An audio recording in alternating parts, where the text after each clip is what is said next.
Daniel Clark stood at the window of the spaceship, looking at the strange planet below. The blue and purple world of Zaxaria grew larger as they came closer. Daniel felt his heart beat faster.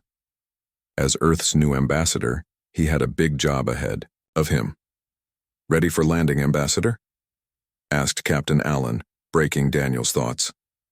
"As ready as I'll ever be," Daniel said, adjusting his black uniform with gold trim. At 35, he was young for such an important job, but he had shown he was good at talking with aliens in the past. The ship landed with a soft bump on the purple landing pad. When the door opened, bright light from two suns filled the cabin. Daniel put on his special glasses that would protect his eyes from the harsh light. "Remember," Captain Allen whispered, "the Zaxarians are proud. They think they're better than everyone else. Be careful what you say." Daniel nodded. He knew the Zaxarians were an old race with amazing technology. Their ships could travel faster than any human ship. Their medicine could cure almost any disease. But they looked down on younger species like humans. 5 tall aliens waited for them. Their skin shimmered blue and green in the sunlight. They had 4 arms and 4 eyes set in diamond patterns on their faces. Daniel tried not to stare. "Welcome to Zaxaria Prime," said one alien, bowing slightly. "I am Grell, Royal Guide. The King and Queen wait for you at the palace." Daniel followed Grell to a floating platform. As they moved through the city, Daniel couldn't help but gasp. Giant crystal buildings rose up around them, catching the light of the twin suns and breaking it into thousands of colors. Bridges made of what looked like liquid metal connected the towers. Zaxarians moved about their business, some flying with mechanical wings, others walking on the ground. "Your first time seeing our capital city?" Grell asked, noticing Daniel's amazement. "Yes, it's beautiful," Daniel said simply. "What you humans call beauty, we call basic function," Grell said with a hint of pride. "Our buildings have stood for 10,000 years. How old is your oldest building on Earth?" Daniel didn't answer. He knew the Zaxarians would not be impressed with human architecture. The royal palace appeared ahead of them. It was like a mountain of crystal, with spires that seemed to touch the sky. As they got closer, Daniel could see it wasn't just one building but many smaller ones connected together, all made from the same shining material. Guards with skin that changed colors stood at the entrance. They carried no visible weapons, but Daniel knew from his briefing that their bodies were weapons. Zaxarians could shoot energy from their hands when they needed to fight. "The High Council waits," said a new alien with deep blue skin. "You will show respect to the royal family or you will be removed." Daniel straightened his back. "I understand." The doors to the council room opened without a sound. Daniel walked into a large round room with raised seats all around. In the middle, on the highest platform, sat 3 Zaxarians with golden skin. The largest one spoke first. "I am King Zorax. This is my mate, Queen Lyrax, and our daughter, Princess Vaexa." Daniel bowed deeply. "Your Majesties, I bring greetings from Earth and the human people." The king's skin darkened slightly. "We are surprised your species sent someone so young. Do humans have no older, wiser people to speak for them?" Daniel felt his face grow warm, but he kept his voice steady. "Age is not always the same as wisdom, Your Majesty. I was chosen because I have successfully worked with many alien races." The king made a sound like a sigh. "So the Federation has told us, though we find it hard to believe that beings who live such short lives could learn much of value." Daniel was about to speak when the princess moved forward. For the first time, he really looked at her. Unlike her parents, whose skin was gold, hers was a soft silver color. Her 4 eyes were not hard like her father's, but curious and bright. "Father," she said, her voice musical and clear, "perhaps we should listen to what the human has to say before we judge him. After all, humans are now part of the Federation. They must have some good qualities." The king looked surprised at his daughter's words, but slowly nodded. "Very well. Ambassador Clark, you will join us for the welcome meal tonight. Tomorrow we will talk about trade and other matters. Princess Vaexa will show you around our world during your stay." "Thank you, Your Majesty." Daniel said, bowing again. As he stood up, his eyes met the princess's gaze. Something passed between them, a moment of connection that went beyond their different bodies and cultures. Over the next few days, Daniel attended many meetings with Zaxarian leaders. They talked about trade, technology sharing, and space travel rights. But the best parts of his days were the times he spent with Princess Vyaxa. Unlike the other Zaxarians who treated him politely but coldly, Vyaxa seemed truly interested in learning about Earth and humans. She asked many questions as she showed him the royal gardens, museums, and the famous crystal falls where liquid crystal fell from high cliffs into pools that glowed at night. "Is it true humans only live about 100 years?" she asked as they walked beside a purple lake. "Yes, that's our normal lifespan," Daniel answered. "How sad," Vyaxa said. "We live about 500 years. You must feel like you're always running out of time." Daniel smiled. "Maybe that's why we try to do so much. We don't have time to waste." "That's fascinating," Vyaxa said, her skin turning a light pink color. Daniel had learned this meant she was excited or happy. Most species with short lives just focus on basic needs. But humans build art, music, and send ships to space even knowing you won't live to see the end results. As the days turned into weeks, Daniel found himself looking forward to his time with Vyaxa more than anything else. They talked about everything: Earth movies, Zaxarian music, the different foods they ate, the games they played as children. Despite coming from worlds light years apart, they found they could understand each other. What they didn't know was that others were watching their growing friendship closely. The king and queen noticed how their daughter's skin turned pink whenever the human ambassador was mentioned. And some people in both human and Zaxarian groups didn't like the idea of the two species becoming too friendly. As Daniel entered his room one night after a long walk with Vyaxa, he found a message on his computer. It was from his bosses on Earth. "Be careful about getting too close to the princess. Some people here don't trust the Zaxarians. Remember, your job is to make a good trade deal, not make friends." Daniel frowned as he read it. He knew his job, but he also knew that real understanding between different people couldn't happen without real friendship. And what he felt for Vyaxa was quickly becoming something more than just diplomatic friendliness. 1 month passed. Daniel sat in his office at the Earth Embassy, looking at charts and numbers on his screen. The talks with the Zaxarians were going well, but some problems had started to appear. "You're spending too much time with the princess," said Susan, Daniel's assistant. She placed a cup of coffee on his desk. "People are talking." Daniel looked up. "It's my job to build good relationships with the Zaxarians." Susan crossed her arms. "There's building relationships, and then there's what you're doing. You took her to the Earth Gardens yesterday. That wasn't a diplomatic meeting." Daniel sighed. He knew Susan was right. His friendship with Princess Vyaxa had grown beyond what was normal for an ambassador. Yesterday, he had shown her the special garden they had built near the embassy, full of plants from Earth. Vyaxa had been amazed by the colors and smells of roses, lavender, and cherry trees. "The Earth leaders are getting worried," Susan continued. "Some think you might be sharing too much information with her." "That's crazy," Daniel said, feeling angry. "Vyaxa has been more open with me than any other Zaxarian." "That's what worries them," Susan said quietly. "Why would a Zaxarian princess share so much with a human she just met? It doesn't make sense." Before Daniel could answer, his computer beeped. A message appeared on the screen.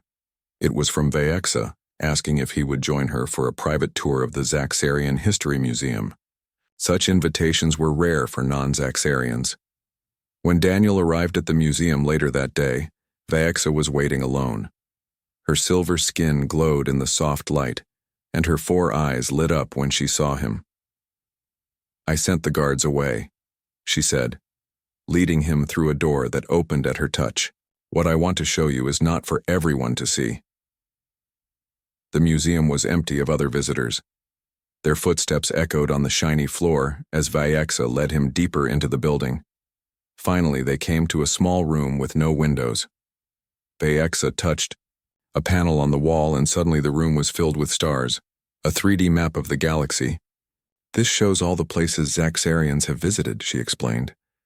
Daniel watched as a small blue dot lit up on the map. This is your Earth. You knew about us before official first contact? Daniel asked, surprised. Vaexa nodded. We have been watching Earth for over 200 years. Many on the High Council think humans are too wild, too unpredictable to be trusted. But I've studied your history, and I see something different. What do you see? Daniel asked. I see a young species that learns very quickly. You went from horse wagons to spaceships in less than 200 years. That's faster than any other race we know. You adapt to new problems in ways we would never think of. Her skin turned pink with excitement. That's why I asked my father to agree to these talks with Earth. Daniel was about to thank her when a loud alarm started ringing. Red lights flashed, and the star map disappeared. The door burst open, and 6 Zaxarian guards rushed in with their hands glowing, ready to shoot energy. Blasts. Princess, step away from the human, ordered the lead guard. We have found that the Earth people are trying to steal our military secrets. Someone from their embassy has hacked into our defense computer. Vaexa looked at Daniel, her skin turning a dark blue color that Daniel had never seen before. Is this true? No, Daniel said. I know nothing about this. The guards didn't believe him. They took Daniel back to the Earth embassy and put him under house arrest. For 2 days, he wasn't allowed to leave or talk to anyone except Susan. It was Jim, Susan told him on the second day. He was working for Earth military intelligence the whole time. They told him to find out about Zaxarian weapons. Daniel put his head in his hands. This is a disaster. All our work, all the trust we built, gone. The Zaxarian king has ordered all humans to leave within 24 hours, Susan said sadly. We have to pack up. As Daniel was putting his things in boxes, there was a knock at his door. When he opened it, he was shocked to see Princess Vaexa standing, there with only 2 guards. May I come in? She asked formally. Daniel nodded, stepping back to let her enter. I did my own checking, Vaexa said once they were alone. I believe you didn't know about the spying. Thank you, Daniel said, feeling a weight lift from his shoulders.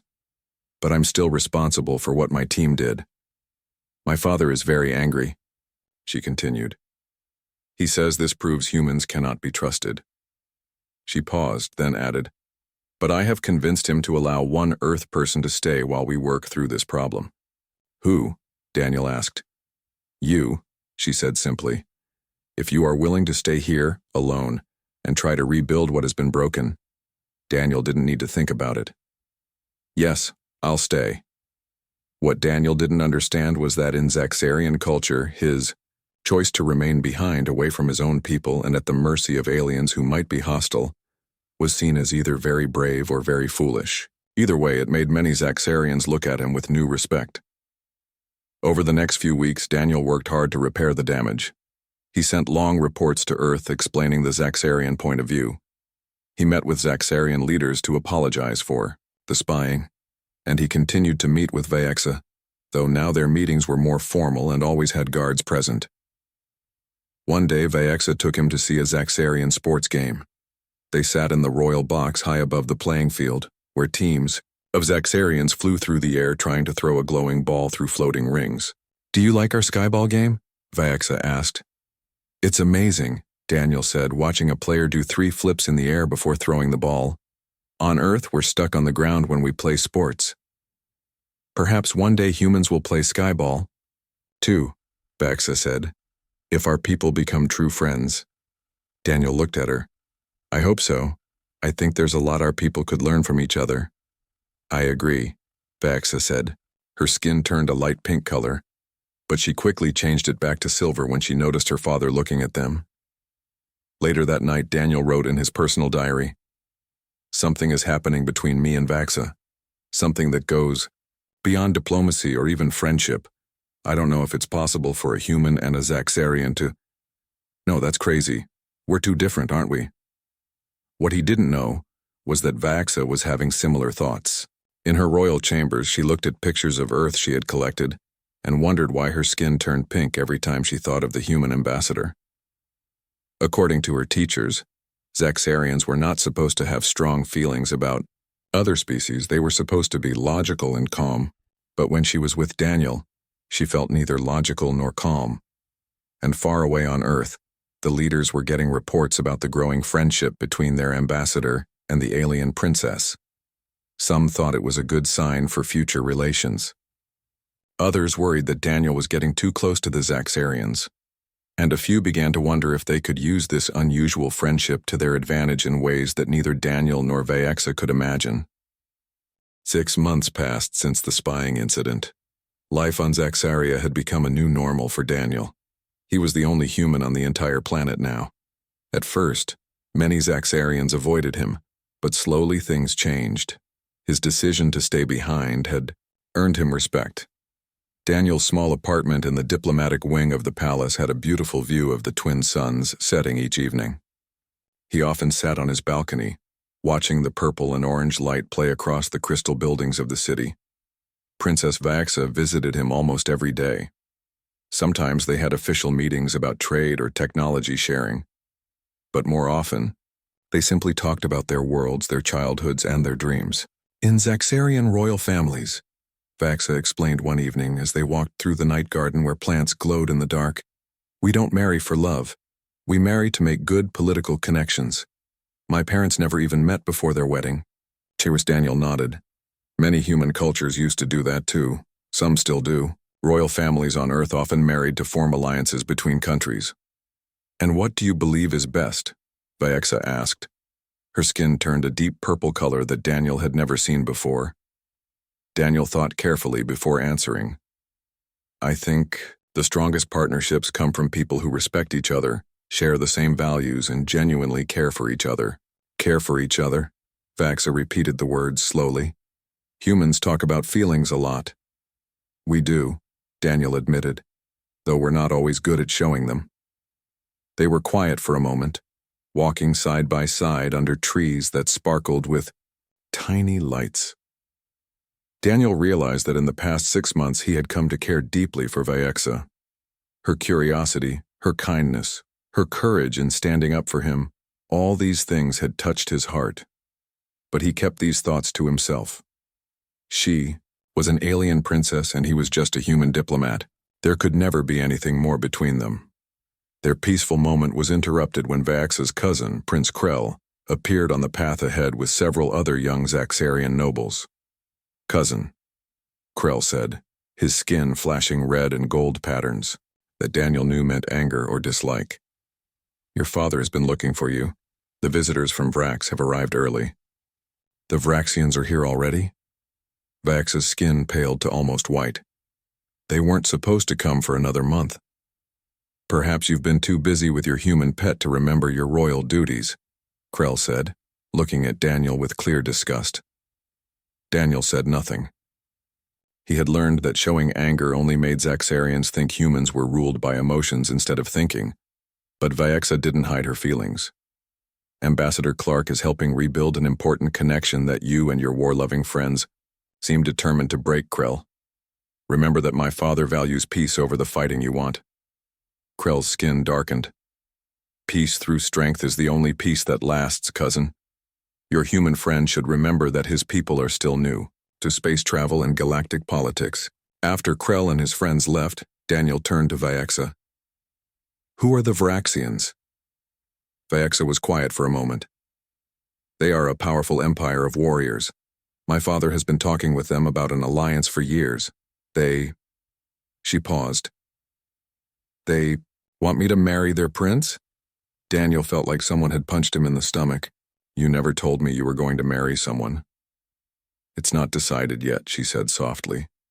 The talks have been going on since I was young. I had hoped. She stopped, then stood straighter. It doesn't matter what I hoped. My duty to my people comes first. Over the next few days, Daniel barely saw Vaexa. She was busy with the Vraxian visitors. He caught glimpses of her at official events, always surrounded by tall, armored aliens with rough, scaly skin and many weapons. Prince Taxer of Vrax was even taller than other Vraxians, with metal plates covering most of his body and weapons built into his armor. The Vraxians were known for fighting and taking over other planets. Daniel threw himself into his work, trying to ignore the hollow feeling in his chest. He told himself he was just worried about a possible alliance between Zaxarians and Vraxians, who were not friendly to Earth. But deep down, he knew there was more to his feelings. 2 weeks after the Vraxians arrived, a royal guard came to Daniel's apartment. "The king wishes to see you," he said. Daniel followed the guard to the king's private study. He had never been there before. King Zorax was alone, looking at a 3D map of the stars. "Ambassador," the king said without turning around, "you have been on our world for almost a year now. In that time you have shown qualities I did not expect to find in a human. Thank you, Your Majesty." It was not exactly a compliment. The king continued, "My daughter has changed since you came here. She questions traditions that have kept our civilization strong for thousands of years. She talks about feelings in a way that is not normal for Zaxarian royalty." Daniel said nothing, not sure where this conversation was going. "The Vraxians offer us a powerful military alliance," Zorax said. "They would help us stay strong in the galaxy for many years to come. Yet my daughter does not want this match, and I think you are the reason. Your Majesty, I have never spoken against the alliance. Not with words, perhaps," the king interrupted, "but your presence, your human way of seeing relationships, it has changed her." The king turned to face Daniel directly. "I must know what you intend, Ambassador. Do you know how you have affected the princess, and what do you plan to do about it?" Daniel took a deep breath. This was dangerous ground, both for diplomacy and personally. "Your Majesty, I respect Princess Vaexa greatly. She is smart, kind, and would be a great leader. My only goal has been to build good relations between our peoples." "You avoid my question," Zorax noted. "Very diplomatic. But I need honesty now, not diplomacy." In that moment, Daniel made a decision that would change the future of two civilizations. "The truth, Your Majesty, is that I cared deeply for your daughter. On Earth, we would say that I have fallen in love with her. I know this is not appropriate given our different species and her royal position, and I have never told her about these feelings." The king was quiet for a long time. Then, to Daniel's surprise, he laughed, a sound rarely heard from Zaxarian royalty. "Ambassador Clark, you have just confirmed what our royal doctors discovered weeks ago. Zaxarians may look calm to other species, but our bodies show our true feelings through small chemical changes. My daughter's body chemistry has been very unusual since shortly after you arrived." Before Daniel could think about what this meant, the king continued, "The Vraxian delegation leaves tomorrow. I have said no to their offer of alliance through marriage. May I ask why, Your Majesty?" "Because there are many paths to power, Ambassador. Military strength is just one. The trade and diplomatic opportunities with Earth, while not immediate, may prove more valuable in time." The king paused. "And because, despite our differences, I have come to respect your species' ability to grow and change, perhaps it is time for Zaxarian traditions to change as well." As Daniel left the king's rooms, his mind spinning from the conversation, he found Vaexa waiting in the hallway. "My father has spoken with you," she said. It wasn't a question. "Yes. And did he tell you his decision about the Vraxian alliance?" "He did." Vaexa's skin rippled with patterns of blue and gold, joy and hope, Daniel had learned. "Then there is something I must ask you, Daniel Clark of Earth." The Great Hall of Unity was filled with people from 200 different alien species. They had all come to see something that had never happened before in the history of the galaxy. The huge room had special areas for each type of alien, with different air and temperature to make everyone comfortable. Daniel stood in the middle of a round platform wearing a uniform that mixed human and Zaxarian styles. Next to him stood his best friend Patrick, who looked uncomfortable in his fancy clothes.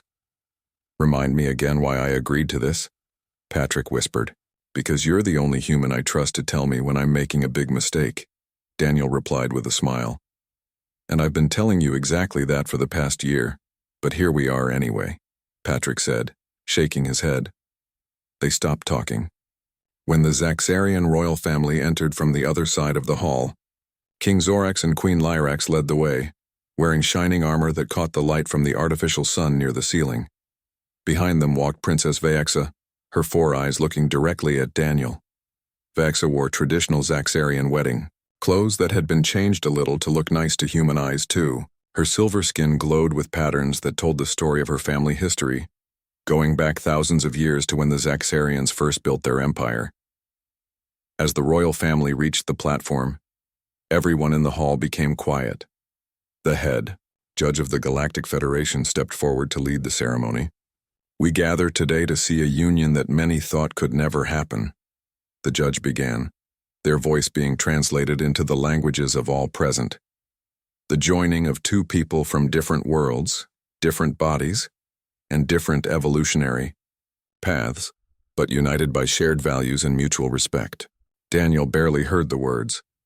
He was looking at Vaexa, remembering the moment 6 months ago when she had surprised him, and the entire galaxy, by asking him to marry her in the human way. He had been equally surprised when King Zorax gave his approval, though with many conditions. Their marriage would create a formal alliance between Earth and the Zaxarian Empire, with effects that went far beyond their personal relationship. The controversy had been immediate and huge. Conservative groups on both worlds had protested strongly.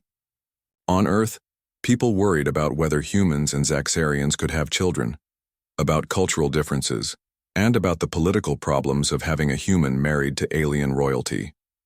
On Zaxaria, traditionalists saw the match as an insult to the purity of the royal family. But support had come from unexpected places. Scientists from both worlds were fascinated by research into whether the species could be genetically compatible. Younger people saw the union as a bold step toward a more united galaxy.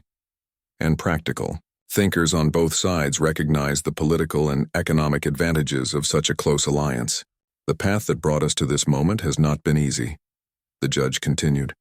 "Ambassador Clark and Princess Vaexa have faced opposition, doubt, and prejudice. Yet they have continued, showing the very qualities that this union represents: determination, courage, and the ability to find common ground across vast differences." Daniel thought back to the most difficult moment of their journey: the attack 3 months ago during a public appearance on Earth. A human hate group, opposed to what they called alien infiltration, had tried to kill both him and Vaexa.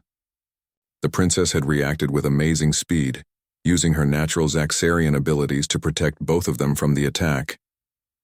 The incident had almost stopped the wedding plans, but ultimately it had strengthened their determination and gained public sympathy.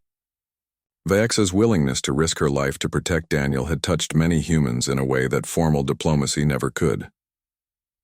The judge motioned for Daniel and Vaexa to join hands, or rather, for Daniel to place his hand against Vaexa's sensing limb, which served a similar purpose for her species. "Do you, Daniel Clark of Earth, accept this union with full understanding of its personal and diplomatic importance?"